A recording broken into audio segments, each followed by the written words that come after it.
Brian Ponder, Brian the Credit Lawyer, back again for a client update. This is an email I got today, and the email before it actually says, "Hi Brian, I hope you are well. Can you please inform the arbitrator that we've settled this case and will not be moving forward with the hearing?" And here's the thing. I took over this case. The lady is actually a United States Air Force active member, and her security clearance is being compromised because of some credit errors. And she started an arbitration against the Consumer Reporting Agency. I've blacked out the name because we're keeping this confidential. And they were just not cooperating with her. She found me somehow. I came in, took over the case. I had to amend her complaint, and I've been negotiating this matter for months. We're coming up to a hearing, and I was able to resolve the matter by getting a deletion, and there'll be also a financial payment to be made by the reporting agency. So we have a hearing coming up. We've informed the arbitrator that we've came to an agreement, but we, at that time, about a week ago, hadn't had it signed. Now it's signed. Now I'm just waiting on the check. And now the lawyer for the Consumer Reporting Agency is asking about canceling the hearing, and I responded to her, "Was the payment mailed?" And this is what you see above here. "Hi Brian, I'm checking on the status for you and will let you know, but can you inform the arbitrator in the meantime, as we have executed the agreement and the Consumer Reporting Agency," we blacked out the name, "has already partially performed by deleting the trade line. I can inform the arbitrator today if you prefer." So I responded, let me know the status of that check.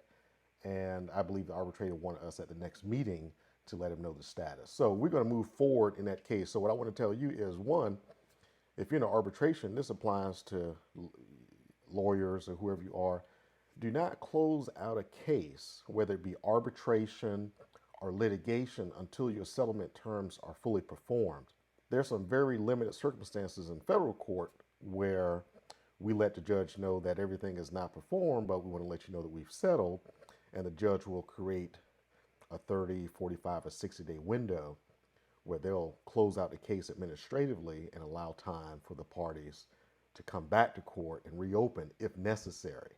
So that's fine. But in an arbitration, you have a hearing, move forward until everything is done. Do not close out a case, because worst case scenario, if the settlement terms are not fulfilled, then you're out of luck.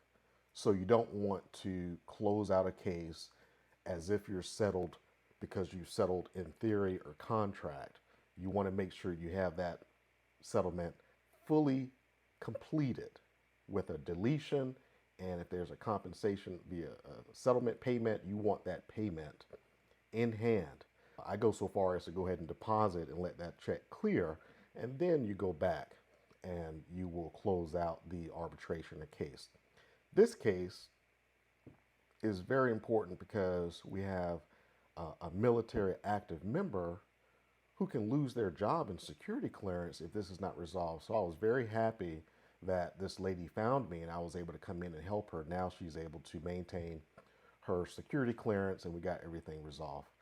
So, hey, just to let you know, if you've started litigation or arbitration pro se and you need help, it's never too late. You can always get help. Contact me. I'll be happy to help you. Take care.